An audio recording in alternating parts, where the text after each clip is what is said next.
Voilà, le thème de mon message ce matin, c'est une question que j'aimerais vous poser. Que fais-tu dans tes problèmes? Alors, je n'invente rien si je devine que tous, autant que nous sommes dans notre vie de tous les jours, dans n'importe quel domaine de notre existence, nous rencontrons des problèmes. Nous avons tous été, d'une manière ou d'une autre, confrontés à des situations difficiles. Est-ce que ça vous est déjà arrivé de rencontrer une situation difficile? Alors le message, il est pour vous ce matin. Si dans votre vie, vous avez déjà rencontré des situations difficiles, des situations qui sont compliquées, des concours de circonstances malheureux qui se manifestent dans votre vie, ça arrive à tout le monde et peut-être que tu es dans le cas ce matin. Alors si tu es dans le cas, eh bien j'aimerais te dire que tu es au bon endroit et tu es avec la bonne personne. Jésus-Christ veut véritablement faire son œuvre en toi. Voyez-vous, les problèmes, la Belgique aujourd'hui va être traversée par une tempête. On le sait à l'avance. On nous a prévenu, ça fait quelques jours qu'on nous prévient qu'une tempête, une tornade, vous croirez aux États-Unis, en Floride, quand on annonce les cyclones, les tornades, où tout le monde doit se barricader, hein, on entend souvent ça de l'autre côté. Et on avait l'impression que ce genre d'informations, eh bien, nous en Belgique, on n'allait peut-être jamais entendre une annonce aux infos de cette nature-là. Mais voyez-vous, j'étais un peu surpris d'entendre les météorologues et puis les journalistes aux infos nous dire que la tempête qui va traverser le pays aujourd'hui, elle risque de faire des dégâts. Donc, des conseils en cas de tempête, eh bien, il faut barricader certaines choses, il faut rentrer les tables et les chaises qui traînent dans les jardins. Enfin bref, quand une tempête est annoncée, on doit prendre des mesures. Et des fois, dans les problèmes, eh bien, on peut être dans une tempête. On peut être dans une tempête qu'on a provoquée nous-mêmes. On peut être 100%, responsable d'une tempête qu'on a créée nous-mêmes.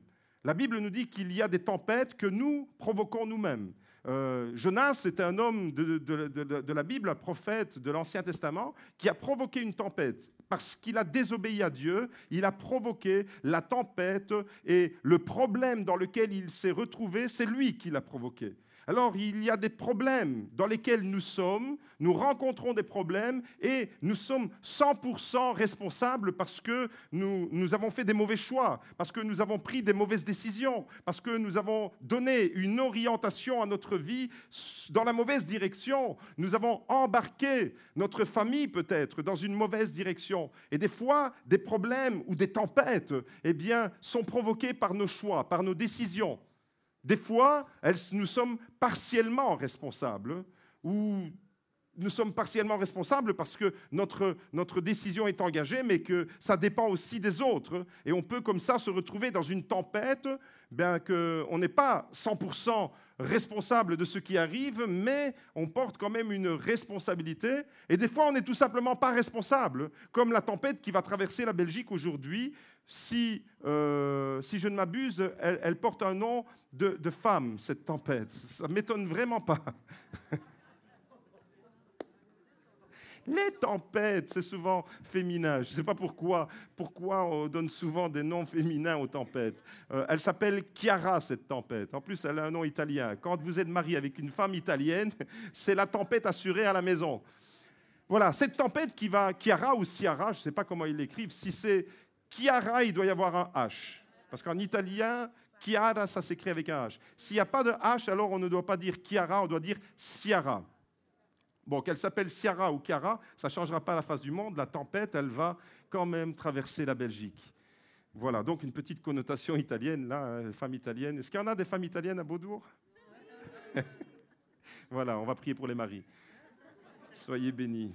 Donc il y a comme ça des tempêtes qu'on provoque nous-mêmes, vous avez compris. Des tempêtes qu'on provoque parce qu'on prend des mauvaises décisions, on donne une mauvaise orientation à notre vie, et puis des tempêtes où on est partiellement responsable, et puis des tempêtes où on n'est pas du tout responsable, et on est simplement victime d'une certaine manière. Et on se retrouve devant des questions. Quand on est victime d'une tempête, on se retrouve avec des pourquoi. Souvent, je me retrouve devant des personnes dans le ministère, dans l'exercice du ministère pastoral, on se retrouve souvent devant des personnes personne qui traverse des difficultés, des problèmes. Et la question qui me revient souvent dans ce cas de figure, c'est pourquoi dois-je payer à cause des erreurs des autres? Pourquoi dois-je payer à cause d'un mauvais choix de quelqu'un d'autre? Pourquoi dois-je payer à cause d'une mauvaise orientation que quelqu'un a prise et il nous a embarqués? Alors on va découvrir une histoire dans la Bible où un père de famille, un homme, qui s'appelle Elimelech. En plus, ce gars, il avait vraiment un nom qui était merveilleux. Elimelech, ça veut dire « Mon Dieu est roi ». Et on va découvrir cette histoire dans le livre de Ruth. Cette histoire, eh bien, au départ, elle mentionne l'existence d'un homme, Elimelech, et sa femme, Naomi. Sa femme, elle a un nom sublime. Naomi, ça veut dire « gracieuse ». Et puis, ces deux-là avaient deux garçons. Le premier s'appelle Marlon et le deuxième Kilion. Et Marlon signifie faible et Kilion signifie malade. Alors, je ne sais pas, moi, si j'étais à la place de ces deux garçons, mon père et ma mère me donnent un nom comme ça, qui signifie faible et malade, mais je les attaque en justice et je leur dis « Qu'est-ce que vous m'avez fait là? Vous m'avez collé une étiquette de faiblesse, de maladie, de languissant. » Alors, quand vous choisissez un prénom pour votre enfant, eh bien, réfléchissez deux fois plutôt qu'une. J'ai mis en évidence les beaux prénoms que Enzo et Céline ont choisis pour leur enfant, Noé et Neva. Le repos, l'apaisement, et puis l'éclat, la brillance, l'étincelance, la pureté, c'est beau. Mais voyez-vous, on va découvrir dans cette histoire qu'il y a une famille dysfonctionnelle, comme il y en a beaucoup aujourd'hui dans notre société. Rien de nouveau sous le soleil. Quand vous lisez la Bible, vous lisez l'actualité. Quand vous lisez les histoires qu'il y a dans la Bible, vous avez l'impression d'être infiltré dans une maison aujourd'hui, dans le Borinage, quelque part en Belgique, en 2020, et vous trouvez les problématiques qu'il y a dans la Bible, vous les retrouvez dans la maison et dans la famille de certains. Alors on découvre cette histoire, Ruth chapitre 1. À l'époque des juges, il y eut une famine dans le pays. Voilà la tempête, voilà le problème. Directement, l'histoire, elle plante le décor. Il y a une épreuve qui va toucher le pays. Il y a, on pourrait dire, une tempête, un gros problème, une famine dans le pays. Un homme de Bethléem, je rappelle que Bethléem, est-ce que quelqu'un connaît la signification du nom Bethléem? Maison du pain. Bethléem avait aussi un autre nom dans la Bible. C'est un peu plus difficile. Je teste un peu vos connaissances ce matin. Bethléem avait le nom de Bethléem, mais en même temps le nom de Ephrata. Vous lirez ça dans Michée chapitre 5, verset 1. Bethléem Ephrata. Bethléem, ça veut dire la maison du pain. Ça veut dire qu'il doit y avoir du pain, il doit y avoir de la nourriture, il doit y avoir de l'abondance. Et Ephrata signifie fertilité. Vous voyez, c'est complémentaire. Bethléem Ephrata. Ça veut dire que quand tu es à Bethléem Ephrata, eh bien, tu es nourri, tu es dans la fertilité, tu es dans l'abondance. Mais le problème, c'est qu'à Bethléem Ephrata, il y a une famine. Ça veut dire que l'abondance va s'arrêter d'un coup et le pain va venir à manquer. À Bethléem, il doit y avoir du pain, mais voilà, pas de chance. Là, il y a une épreuve et la famine, elle va frapper Bethléem. Tu es chrétien et tu te dis, normalement, tout devrait bien fonctionner dans ma vie. Et puis, tu découvres que malgré le fait que tu es chrétien, eh bien, tu rencontres des famines dans ta vie, tu rencontres des problèmes, tu es traversé par des tempêtes. C'est exactement ce qui est arrivé au temps des juges, nous dit ce texte de Ruth. Un homme de Bethléem de Juda partit avec sa femme et ses deux fils s'installer dans le pays de Moab. Alors malheureusement, Moab, c'est l'éloignement. Moab, c'est « je m'éloigne du Père ». En quittant Bethléem, il va s'installer ailleurs. Il prend un choix de vie, une orientation. Il va quitter la maison du pain, même si elle est traversée par une famine, par une épreuve. Il quitte la maison du pain pour aller s'installer à Moab. Vous allez me dire, mais il y a rien de plus normal aujourd'hui. Toutes ces populations qu'on voit, les migrants qui quittent leur pays. Moi-même, je suis né de l'immigration parce que dans mon pays d'origine, eh bien, il y avait la famine. Donc on peut comprendre ce choix d'aller trouver un meilleur confort ailleurs. Cet homme, on a l'impression qu'il fait un bon choix là. Il va partir pour sauver sa famille. Il part pourquoi? Parce qu'à Bethléem, il ne peut plus nourrir sa famille. Et il pense qu'à Moab, ça va mieux se passer. Alors on continue l'histoire. Le nom de cet homme était Elimelech, celui de sa femme Naomi et ses 2 fils s'appelaient Mahlon et Kilion. Donc là, la Bible, elle est claire, elle donne les identités de chaque personne, de chaque protagoniste, et ça a une importance capitale. Elimelech, mon Dieu et roi, Naomi, ma gracieuse, et Mahlon et Kilion, faible et languissant. Et je crois que la première tempête dans cette histoire, c'est Elimelech qui l'a provoquée par le choix des prénoms qu'il a donnés à ses enfants. On continue la lecture. Ils étaient Ephrata, vous voyez, de Bethléem en Juda. Autrement dit, ils étaient programmés normalement pour être dans la fertilité, dans l'abondance. Mais là, il y a quelque chose de paradoxal. Il y a un paradoxe dans le texte, c'est qu'au lieu d'être dans la fertilité, dans l'abondance, ils vont être touchés par la famine, par l'épreuve, par les difficultés. Ils étaient Ephratiens de Bethléem en Juda. Arrivés au pays de Moab, ils s'y établirent. Elimelech, le mari de Naomi, mourut et elle resta avec ses 2 fils. Ils prirent des femmes moabites, l'une s'appelait Orpa et l'autre Ruth, et ils habitèrent là environ 10 ans. Voilà le choix d'Elimelech. Il part de Bethléem vers le pays de Moab pour essayer de sauver sa vie, sa femme et ses enfants, mais en réalité, qu'est-ce qu'il va trouver à Moab? La mort. Il va mourir, il va s'installer là où il va mourir. Mauvais choix, mauvaise décision. Et en plus de ça, il embarque sa famille dans son choix.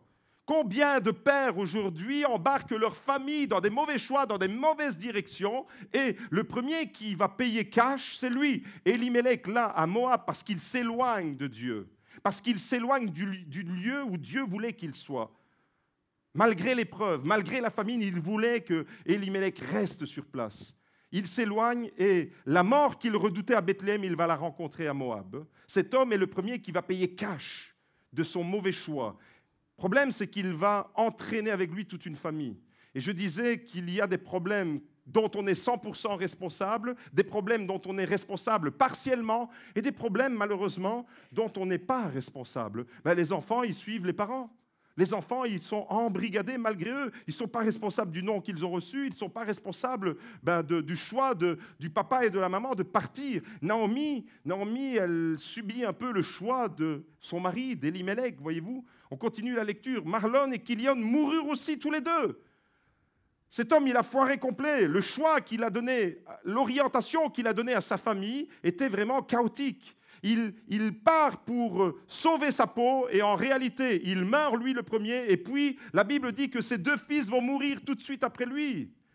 Et Naomi resta privée de ses 2 fils et de son mari. Voilà maintenant une femme qui est veuve, qui doit pleurer. Elle se retrouve dans une situation qu'elle n'avait pas prévue et qu'elle n'avait pas désirée. Une épreuve qui frappe une famille, une épreuve qui frappe un couple, une épreuve qui frappe toute une maisonnée. Voilà Naomi maintenant à Moab. Elle est loin de son pays, elle est loin. Elle s'est éloignée de Bethléem. Son mari est mort, ses 2 fils sont morts. Une pauvre veuve qui pleure sur la tombe de ses fils et de son mari. Mais là, elle se leva. Au verset 6, regardez, elle va avoir une attitude extraordinaire. Alors elle se leva, elle et ses belles-filles, afin de quitter le pays de Moab. Elle va quitter le pays où son mari l'avait emmenée. En effet, elle y avait appris que l'Éternel était intervenu en faveur de son peuple et lui avait donné du pain. Enfin, Bethléem reçoit du pain. La maison du pain était privée du pain, mais maintenant, le pain est de retour à Bethléem. Dieu a visité Bethléem. Après la famine, Dieu a visité Bethléem et il y a du pain. Elle partit de l'endroit où elle habitait, accompagnée de ses 2 belles-filles, et elle se mit en route pour retourner dans le pays de Juda. Voilà une histoire dramatique. Et j'ai envie de dire alors ce matin, à partir de cette histoire, quelle que soit ta responsabilité ou le degré de ta responsabilité, quel que soit le niveau d'engagement, de responsabilité dans les problèmes qui te touchent, que tu sois 100% responsable ou que tu sois partiellement, que tu subisses les conséquences des mauvais choix de quelqu'un d'autre. Le choix d'une personne peut entraîner tout un peuple à la folie. Quand un mauvais roi, quand un mauvais leader politique prend une mauvaise décision, malheureusement, il n'y a pas que lui qui est embarqué dans sa mauvaise décision. Si un père de famille prend des mauvaises décisions, c'est toute sa famille qui va payer pour cette décision. Si un leader d'État, un leader politique prend des mauvaises décisions, ben ce n'est pas seulement lui, c'est lui, le gouvernement et le pays qui le représente. Vous comprenez qu'en fonction de la responsabilité qu'on a, on provoque des séismes, on provoque des tempêtes, on provoque des problèmes aussi dans la vie des autres. Alors, quelle que soit ta responsabilité dans les problèmes que tu rencontres, que tu subisses ou que tu en sois responsable, ce matin, il y a une bonne nouvelle, c'est que Dieu veut agir dans ton problème. Dieu veut agir, que tu sois 100% responsable, que tu sois partiellement responsable ou que tu sois zéro responsable. Dieu veut agir et Dieu veut se glorifier. Alors, on va découvrir le choix, le départ de Moab. Le slide suivant va nous montrer, c'est l'histoire de cette famille. Le père Elimelech, la mère Naomi, le fils Marlon et Kilion. On peut aller en avant. Et on découvre que le départ, merci Daniel, s'il te plaît, on va défiler. Et la question sur laquelle j'aimerais réfléchir avec vous, c'est que fais-tu dans tes problèmes? Aujourd'hui, qu'est-ce que tu fais? Ok, tu as des problèmes, mais qu'est-ce que tu fais dans tes problèmes? Alors, pour vous aider à répondre à cette question, on va la décliner sous deux sous-questions. D'abord, on va s'intéresser à comment surgissent les problèmes. Ça, c'est le premier point. Et le deuxième point, c'est comment y remédier. Comment les problèmes peuvent apparaître. On a vu que des fois, ça peut être malgré nous, des fois on est responsable, et des fois on est tout simplement victime d'une injustice, victime de quelque chose qu'on ne comprend pas. Alors on découvre le cadre où tout ça s'est passé. Parce qu'en réalité, aujourd'hui, le problème que nous rencontrons le plus souvent, c'est parce que Dieu, Jésus, n'occupe pas la place centrale de notre vie. Regardez ce schéma à l'écran, et mémorisez-le parce que c'est ce schéma-là que nous sommes appelés à reproduire dans notre vie. Jésus au centre de ta vie. Et tout le reste, tu l'organises à partir de Jésus. Jésus au centre de ta vie, ton couple, il doit fonctionner avec Jésus au centre. Ta famille doit fonctionner avec Jésus au centre. L'Église doit fonctionner avec Jésus au centre. Ton travail, ta vie professionnelle doit fonctionner avec Jésus au centre. Tes finances, ton budget doit fonctionner avec Jésus au centre. Et tous tes projets ou même tes loisirs, tes divertissements doivent fonctionner avec Jésus au centre. Si on respecte ce schéma, alors on a la clé à notre problème. On a la clé pour résoudre notre problème. Voyez-vous, malheureusement, on peut revenir à cet écran, s'il te plaît.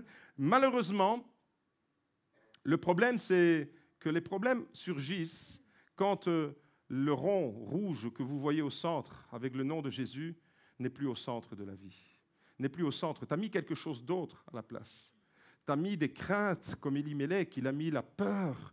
C'est la peur de mourir à Bethléem qui l'a poussé à s'éloigner de Dieu. Ce mouvement d'Elimelech, il quitte Bethléem pour aller à Moab, c'est comme s'il avait abandonné Dieu. Dans le nom Moab, il y a éloignement de Dieu.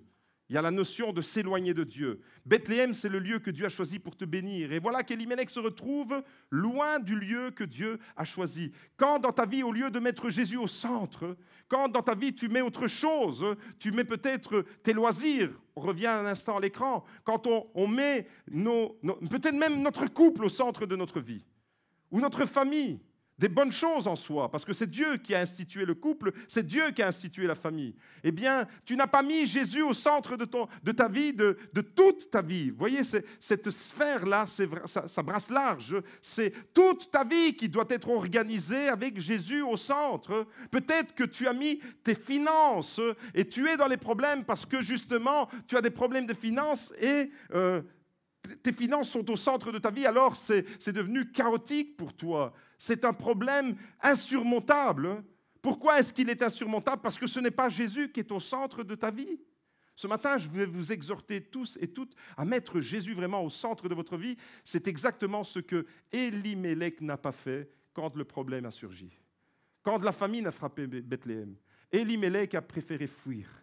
Et combien de personnes aujourd'hui, je vois fuir leurs responsabilités, fuir leur engagement, fuir devant la mission que Dieu leur a confiée parce qu'il y a un problème et Dieu n'est plus au centre de leur vie. Alors ce matin, si tu as un problème, la toute première chose que je t'invite à faire, quel que soit ton problème, et peu importe si tu es responsable à 100% de ton problème, peu importe si tu es partiellement responsable, ou peu importe si tu subis simplement la tempête, mais dont tu n'es pas responsable ni l'acteur, peu importe quel est ton degré d'implication dans ce problème, remets Jésus au centre de ta vie. Ça, c'est la toute première chose que j'aimerais t'inviter à faire ce matin. Remets Jésus au centre de ta vie. C'est un appel du cœur de la part du Père. Remets Jésus au centre de ta vie. Il y a trop de personnes qui vivent avec un Jésus qui est en périphérie de notre vie. C'est un peu comme si Jésus était un accessoire de notre vie. Mais Jésus est l'essentiel de ma vie. Jésus est l'oxygène de mes poumons. Jésus est le moteur de mon existence. Jésus est le carburant de ma vie. Comprenez que je ne peux pas mettre Jésus en périphérie. Tout le reste, tout ce qui est là, tous les cercles bleus sont bons. Il n'y a rien de mauvais. Le couple est bon, la famille est bonne, l'église est bonne, le travail est bon, le budget est bon, les projets sont bons. Mais ça ne doit pas occuper le centre. C'est Jésus qui doit occuper le centre de toutes ces choses. Et peut-être qu'il y a des problèmes qui vont se régler tout simplement ce matin dans ta vie, si tu fais juste ce pas de mettre Jésus au centre de ta vie. Je me souviens quelques années en arrière, avec Céline et Enzo justement, où c'est cette parole que je leur ai donnée. Lorsqu'ils traversaient un moment de difficulté, un moment d'épreuve, eh bien, je leur ai dit, mettez Jésus au centre de votre vie. Et c'est le conseil qu'ils ont suivi et Jésus est intervenu. Quand tu remets Jésus au centre de ta vie, il va rééquilibrer les données. Est-ce que tu le crois, ça? J'aimerais aller plus loin ce matin et découvrir ensemble, dans cette histoire, on découvre en réalité avec Elimelech, Naomi et Ruth, eh bien que cet homme a commis 3 erreurs et on va réfléchir sur comment les problèmes surgissent. Quel est le problème? Elimelech en porte la responsabilité. Quelles sont les 3 erreurs qui vont devenir fatales pour Elimelech? Des erreurs qu'il a commises qui lui ont coûté cher. Vous savez, il y a des erreurs qu'on commet dans la vie qui ne coûtent pas très cher et puis il y en a certaines qui coûtent très cher. Pour lui, ça s'est soldé par sa mort à Moab et ça s'est suivi par la mort de ses 2 fils. Alors, les 3 erreurs fatales d'Elimelech. On va voir sur une carte où se trouve Bethléem et où se trouve Moab. Regardez, Bethléem se trouve sur le territoire d'Israël et Moab se trouve de l'autre côté. Donc, il faut franchir une frontière, le Jourdain, contourner la mer morte et aller de l'autre côté. C'est vraiment sortir du territoire que Dieu avait donné. Il y a une deuxième carte qui est aussi explicite. On va voir la carte d'Israël du nord au sud. Et on voit encore avec ces 2 rectangles, Bethléem se trouve ici et Moab se trouve là-bas. Donc un homme qui fait vraiment un contour, qui franchit une frontière et qui part dans un autre pays. Quelles sont les erreurs que cet homme a commises? On voit qu'il paye cash, alors on va s'intéresser, comme je l'ai dit, d'abord à ce qui provoque les problèmes. On peut revenir juste un instant en arrière. Et ensuite s'intéresser à la solution. Comment remédier au problème? Alors, le problème d'Elimelech, vous l'avez compris, il va quitter Bethléem pour s'installer à Moab. Ça, je pense que vous l'avez suffisamment intégré. Alors, ce matin, j'aimerais réfléchir sur le fonctionnement de cette famille, parce que c'est une famille en réalité dysfonctionnelle. Une famille qui ne tourne pas rond. Une famille qui, par le choix déjà des noms que les parents vont donner aux enfants, on sent qu'il y a vraiment quelque chose qui ne tourne pas rond. Elimelech, dès le départ, il fait des mauvais choix. Quand il va donner les noms à ses enfants, et ensuite il part. Deuxième problème. On découvre que Naomi est une femme qui subit d'une certaine façon, mais après elle va réagir. Et Marlon et Kilion, on va découvrir aussi quelle est leur part de responsabilité. Alors, je vais commencer par Elimelech ce matin. J'aimerais vraiment vous donner les 3 clés qui, selon la lecture de cette parole, eh bien, peuvent nous éclairer dans les situations que l'on provoque nous-mêmes, dans nos choix de vie, dans nos difficultés, dans nos problèmes, dans les tempêtes que nous pouvons provoquer nous-mêmes. Tu provoques une tempête, malheureusement, elle ne se répercute pas seulement sur toi, mais elle se répercute sur toute ta famille. Première erreur fatale d'Elimelech, il ne comprend pas que Dieu a un plan à Bethléem. Ça lui échappe complètement. il voit seulement le problème, il voit la famine. Et il est paniqué parce qu'il traverse une épreuve avec la famine, mais il ne sait pas que Dieu, il va bénir Bethléem. Dieu voulait qu'il soit à Bethléem. Et quand on ne comprend pas que Dieu a un plan, Bethléem, ça représente pour nous aujourd'hui l'endroit, le lieu où Dieu nous a placés. À Bethléem, pour toi aujourd'hui, il y a un plan de Dieu. Il y a vraiment un projet que Dieu est en train de mettre sur pied. Et toi, tu ne vois que la famine. Tu ne vois que le problème. Tu ne vois que la crise qui touche de tout près ton couple, ta famille, et tu prends des décisions à partir de la famine. Tu ne prends pas des décisions à partir du plan de Dieu. Vous voyez, le problème d'Elimelech, c'est quoi? C'est qu'il va agir à partir de la famine, mais il ne va pas agir à partir du plan de Dieu. Et la première erreur qu'on peut commettre, et quand on agit comme ça, eh bien, on provoque des tempêtes, on provoque des séismes, on provoque nous-mêmes des problèmes. Et Elimelech ne comprend pas que Dieu a un plan pour lui et pour sa famille à Bethléem. Et il quitte l'endroit que Dieu avait choisi pour le bénir. En fait, Elimelech me fait penser au fils prodigue. Il part, à la différence que le fils prodigue est revenu et que lui, il n'a pas eu la possibilité de revenir. Il s'est éloigné du père, le fils prodigue. Vous connaissez tous cette histoire dans l'évangile de Luc. Un homme avait 2 fils et le plus jeune de ses fils dit à son père, « Père, donne-moi la part de fortune qui me revient. » Et puis voilà, ce jeune gars, il prend son pognon et il part de l'autre côté du pays et il va dépenser toute sa fortune, il va vivre dans une débauche. Il est loin de Dieu. Quand tu as de l'argent en poche, tu peux t'amuser, tu oublies Dieu. Et puis, quand de l'argent vient terminer, tous tes copains avec qui tu sortais, à qui tu payais à boire, ils ont disparu. Ils sont où? Ils ne sont plus là. Tu te retrouves au milieu de la boue des cochons en train de bouffer leur nourriture. Ça, c'est ce qui est arrivé au fils prodigue. Il s'est éloigné de Dieu. Il s'est éloigné du Père. Mais là, lui, il a le réflexe de revenir à la maison du Père et de demander pardon au Père. Elimelech, malheureusement, il ne le fait pas. Il n'a pas cette possibilité-là. Alors avant qu'il ne soit trop tard, si dans ton cœur, oui, tu es là peut-être, tu es là aujourd'hui physiquement, mais dans ton cœur, tu t'es éloigné de Dieu. Tu es là peut-être en chair et en os ce matin, mais ton esprit est ailleurs. Ton esprit, tu es aujourd'hui à Bethléem parce que tu es assis sur une chaise ici au Gospel Life Center de Beaudour, mais en réalité, ton cœur, ton esprit est ailleurs, ton esprit est à Moab. Tu es loin de Dieu dans ta vie de tous les jours. Tu es en train de vivre comme Elimelech.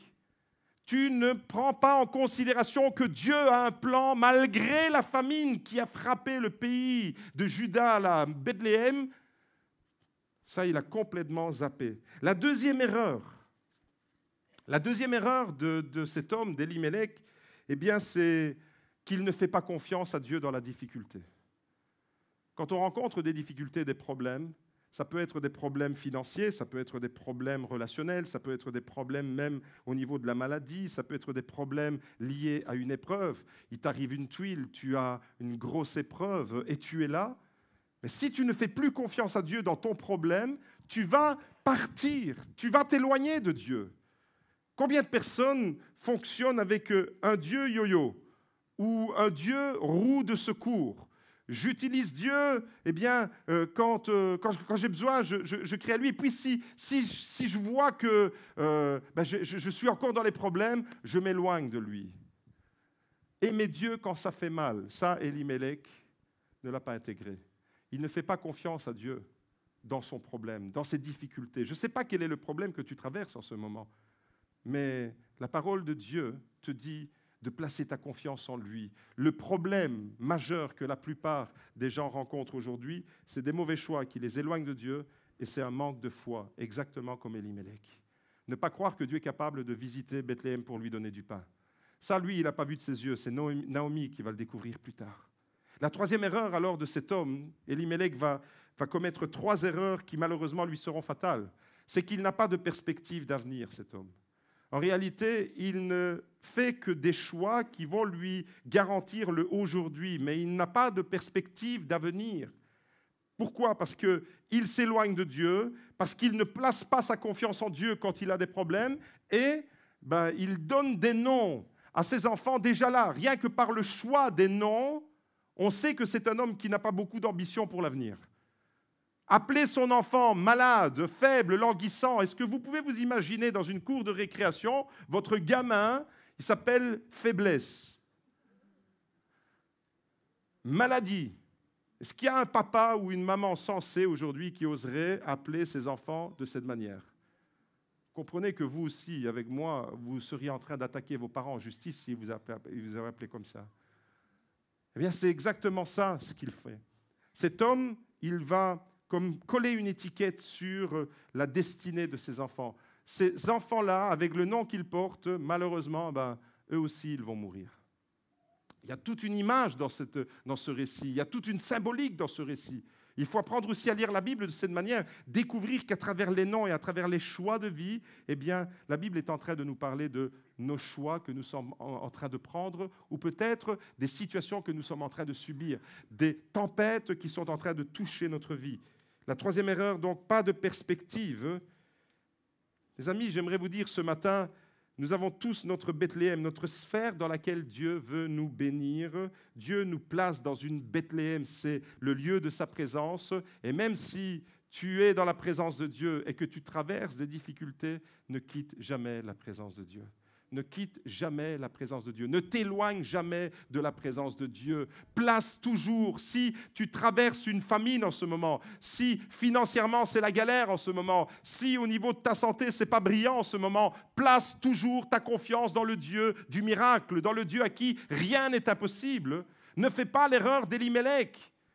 Lui, il est 100% responsable de ce qui lui arrive.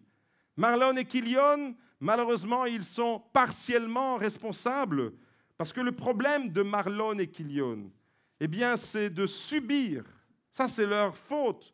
Le problème de ces deux gars, c'est de subir la malédiction dans laquelle le Père les a embarqués sans réagir. Ils se sont accommodés du malheur. Ils se sont installés, comme beaucoup de gens s'installent dans une situation. OK, ils ont subi les mauvais choix du Père. OK, là, ils n'étaient pas responsables. Mais ça devient leur responsabilité de rester. Tu n'es peut-être pas responsable de ce qui a touché ta vie il y a quelques années en arrière, mais tu es responsable de ce que tu en fais aujourd'hui. Comprenez que si on s'installe dans j'ai vu une petite vidéo, elle était comique, c'est en sicilien et en plus même pas n'importe quel sicilien, en palermitain. Alors c'est un gag, c'est comme si c'était un type qui représentait Jésus et qui se promène dans les rues et puis il rencontre un gars avec des béquilles, il ne savait pas marcher et il lui dit « mais tu sais que je peux faire quelque chose pour toi ?» et puis le gars lui répond en sicilien, il dit « mais mêle-toi de tes affaires, on va me retirer la pension si tu me guéris. » Il s'était installé dans ses problèmes. Il s'était installé dans ses problèmes et il ne voulait pas être délivré de ses problèmes. Et des fois, dans notre vie, on s'installe dans nos problèmes. On est tellement habitué, même à travers les difficultés, qu'on s'est accommodé de ces difficultés-là. Tu n'es pas responsable de la difficulté initiale dans laquelle tu es entré. OK, mais tu es responsable d'y rester. Tu es responsable parce que tu es passif. Parce que tu te laisses aller, tu n'as aucune réactivité. Le problème de Mahlon et Kilion, vous savez c'est quoi? Moi je définis ces deux gars comme des hommes sans colonne vertébrale. Flasque. Complètement, comme du slime. Vous imaginez l'être humain sans colonne vertébrale? Ce serait comme du slime. Quand on était gamin, on jouait avec du slime, de la pâte verte là. Si je n'ai pas de colonne vertébrale, je suis un tas de chair qui tombe comme du slime. Eh bien, Mahlon et Kilion n'avaient pas de colonne vertébrale. Ils subissent et, en même temps, ils restent. Ils s'accommodent de leur malheur. Le résultat, c'est que malheureusement, eux aussi, ils vont mourir comme le père est mort à Moab. La troisième attitude, c'est celle de Naomi. Tout à l'heure, j'ai un peu titillé les femmes en disant que c'était souvent les femmes qui provoquaient les tempêtes, mais dans cette histoire, ce n'est pas du tout le cas. Vous avez compris que dans cette histoire, c'est Elimelech qui provoque la tempête pour cette famille. Naomi, au contraire, elle représente la grâce de Dieu. Naomi représente les bons choix. Quelle est alors la succession de choix que Naomi va faire qui nous montre comment sortir d'un problème. Naomi, quand elle est à Moab, elle est affectée par le problème. Elle a déjà non seulement traversé la famine, une épreuve, ensuite elle doit rencontrer une deuxième épreuve, elle est loin de son pays. Deuxième épreuve, troisième épreuve, elle va assister à la mort de son mari et de ses 2 fils, elle va retrouver, sa famille va être complètement explosée. Vous parlez d'une femme qui a souffert, vous parlez d'une femme qui a connu des tempêtes dans sa vie. Eh bien, Naomi en est une. Elle va connaître le problème du deuil. Je sais de quoi je parle quand je parle de quelqu'un, d'une maman qui pleure son mari et son enfant.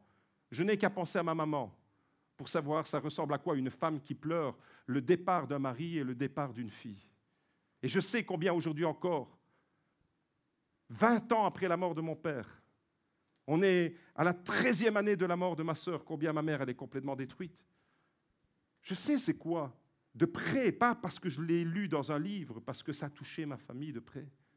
Mais cette femme, Naomi, elle a connu ces choses. Elle a connu l'émigration. Elle a dû quitter ses repères. Elle a dû partir malgré elle. Elle a rencontré l'épreuve de la famine. Elle a rencontré l'épreuve du deuil. Sa famille a été explosée. Et elle est là dans un pays étranger. Elle ne sait pas ce qu'elle y fait. Elle sait que ce n'est pas à Moab, parce qu'à Moab, on est loin de Dieu. À Moab, c'est éloignement de Dieu. C'est ça, vous devez comprendre, éloignement du Père.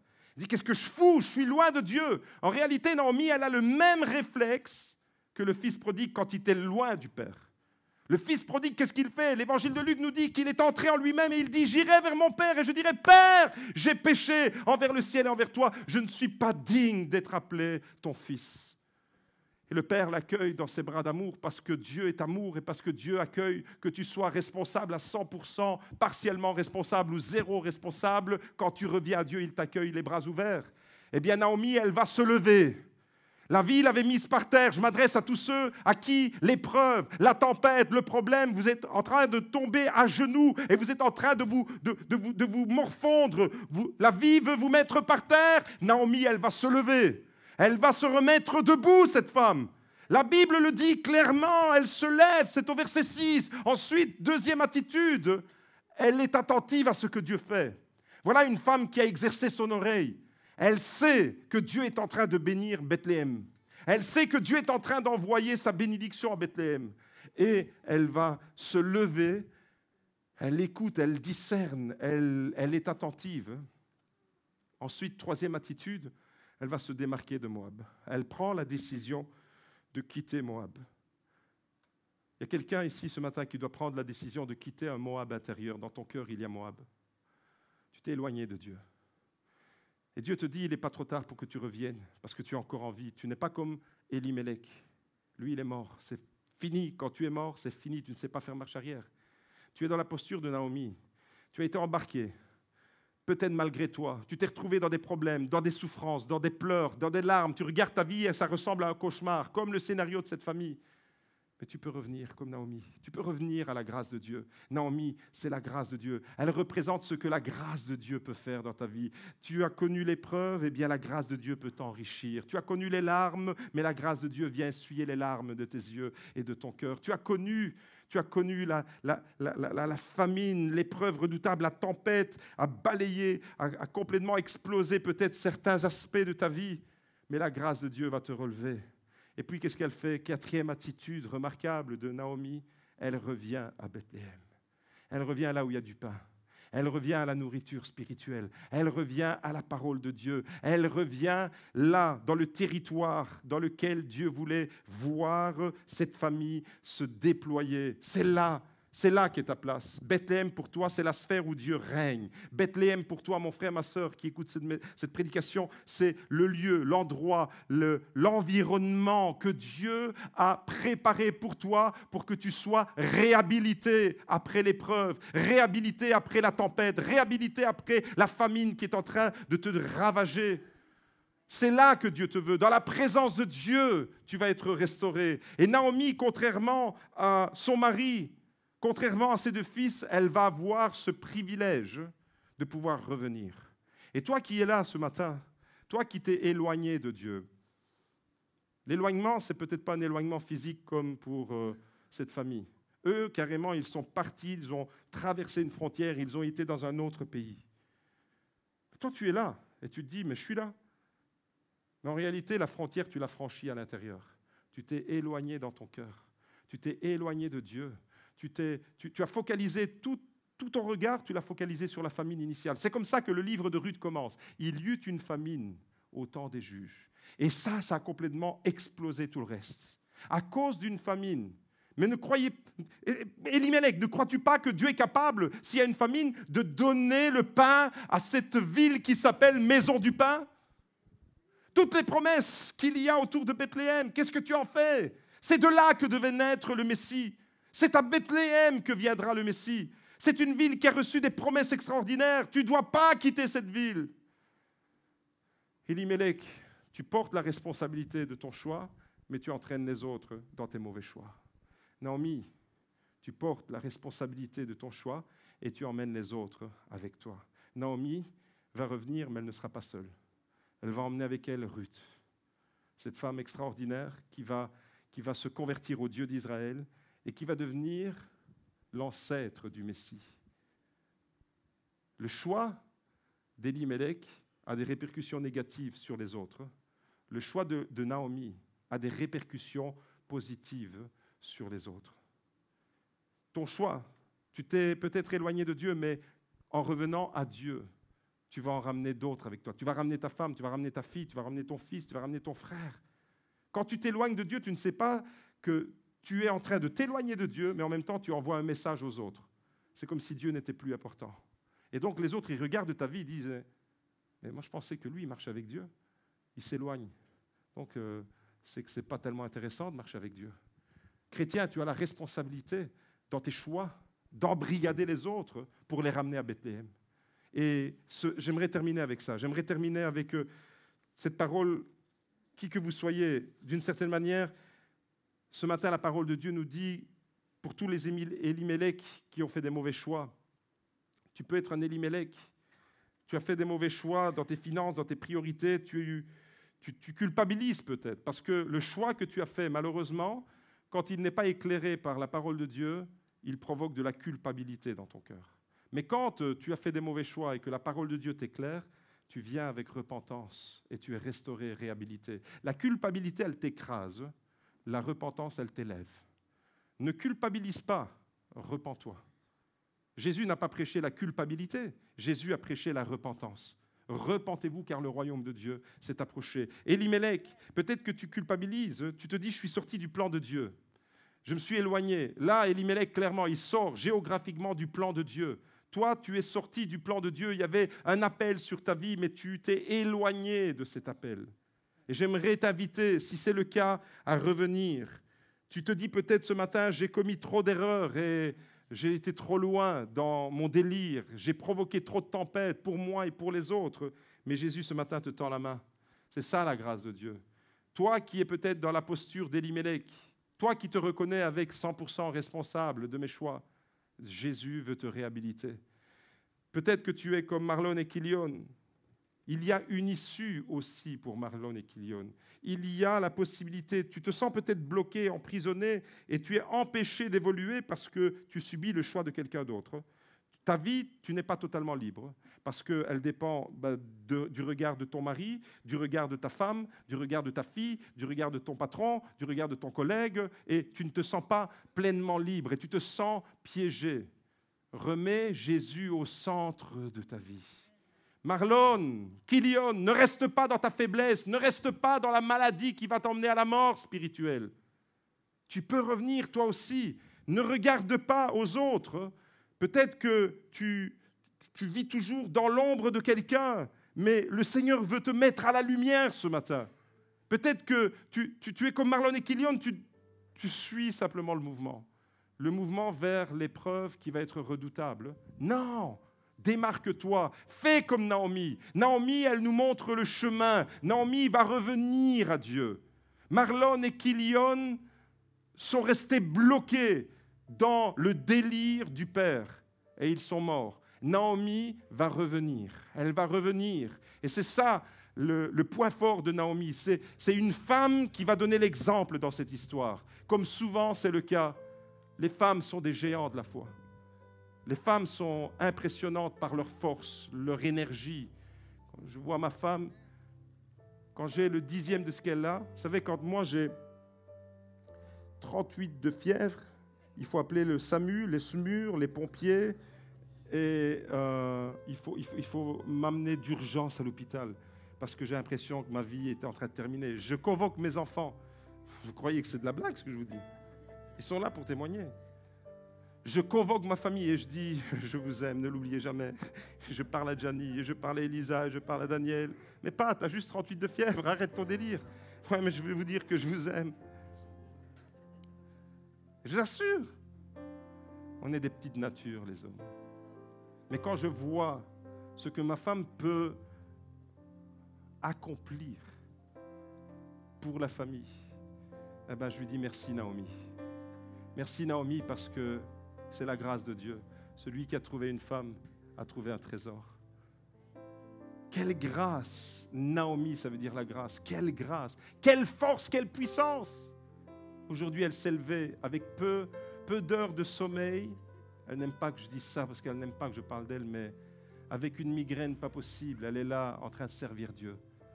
Je dis merci.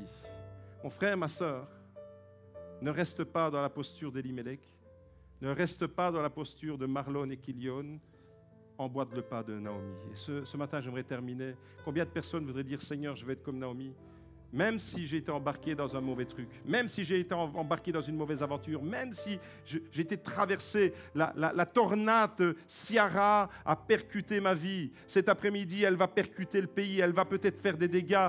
Peut-être que tu n'es pas responsable, peut-être que tu l'es partiellement. Mais peu importe, je ne reste pas dans cette posture-là. Je me lève, je fais comme Naomi, je me lève. Et si tu veux faire comme Naomi, fais-le physiquement, lève-toi et dis, Seigneur, je retourne à Bethléem, je retourne dans ta présence. Je refuse de me laisser embarquer par les mauvais choix de mon mari, de ma femme, de mon patron, de mon frère, de mon collègue. Je ne veux pas me laisser embarquer à la dérive. Je reviens comme Naomi, je reviens parce que Dieu a visité son peuple et lui a donné du pain. Combien de personnes voudraient dire, Seigneur, donne-moi la force de caractère de Naomi?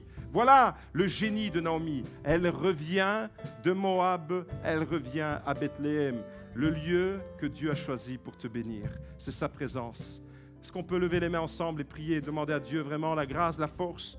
Seigneur, ce matin, tu nous donnes la force. Tu nous donnes, Seigneur, la compréhension, tu nous donnes le courage, tu nous donnes l'énergie de Naomi, Seigneur, dans ce récit. Seigneur, c'est par ton esprit qu'elle a pu vivre ces choses. Et c'est par ton esprit, Seigneur, ce matin, que nous voulons vivre également ces choses. Donne-nous, Seigneur, d'être des hommes et des femmes qui font des bons choix, Seigneur, et qui embarquent les autres dans la bonne direction. Garde-nous d'être, à l'image d'Elimelech, un homme inconscient, un homme irrésolu, un homme qui n'a pas fait les choix adéquats devant toi et qui a provoqué non seulement sa propre mort, mais celle de ses enfants. Seigneur, épargne-nous de faire des choix qui provoquent des tempêtes dans la vie des autres. Mais je te prie, Seigneur, de nous donner cette capacité qu'avait Naomi, de prendre une décision, de nous lever dans le problème. Ne te laisse pas mettre par terre, mon frère, ma sœur, par le problème, par la tempête qui touche ta vie pour le moment. Ne permets pas à la tempête de te mettre par terre. Lève-toi comme Naomi. Tiens-toi debout dans la présence de Dieu et dis, Seigneur, je retourne. Je me suis éloigné de toi. J'ai été embarqué dans des choix. Je n'étais pas totalement d'accord, mais malgré tout, je me suis laissé emporter. Mais maintenant, je reviens à toi. Je fais le mouvement inverse. Elimelech est sorti de Bethléem. Naomi est entrée à Bethléem. Seigneur, ce mouvement, Seigneur, je veux le vivre comme Noé qui est entré dans l'arche et Lot qui est sorti de Sodome. Seigneur, nous voulons avoir cette même image. Naomi est sortie de Moab et elle est retournée à Bethléem. Seigneur, donne-nous de vivre ce mouvement. Ce mouvement spirituel nous implique que nous revenons à toi, Seigneur, au centre de ton plan pour notre vie. Seigneur, que nos yeux ne voient pas le problème, la difficulté et l'épreuve, mais que nos yeux voient et contemplent qui tu es, le Dieu du miracle, le Dieu de l'abondance, le Dieu qui donne du pain en abondance, même si le pays a été touché par la famine. Bethléem aura encore du pain. Déclare-le ce matin sur ta vie. Bethléem aura encore du pain. Tu vas encore nous nourrir de ta présence, Seigneur, et tu bénis chaque personne. Je te prie, Seigneur, pour ceux et celles qui sont touchés par une épreuve, qui sont touchés par un problème, qui sont touchés par une tempête, par une famine, par une difficulté, Seigneur. Ne permets pas qu'ils s'installent dans cette problématique, mais donne, Seigneur, donne-nous de pouvoir retourner à toi et Jésus, te mettre au centre de tous nos projets, au centre de notre vie, Seigneur, au centre de notre travail, de nos finances, de notre couple, de notre famille, de tout ce que nous pouvons vivre, soit le centre en toutes choses, Seigneur. Nous te le demandons pour ta seule gloire, au nom de Jésus, et le peuple de Dieu répond. Alléluia, soyez abondamment bénis. Alléluia.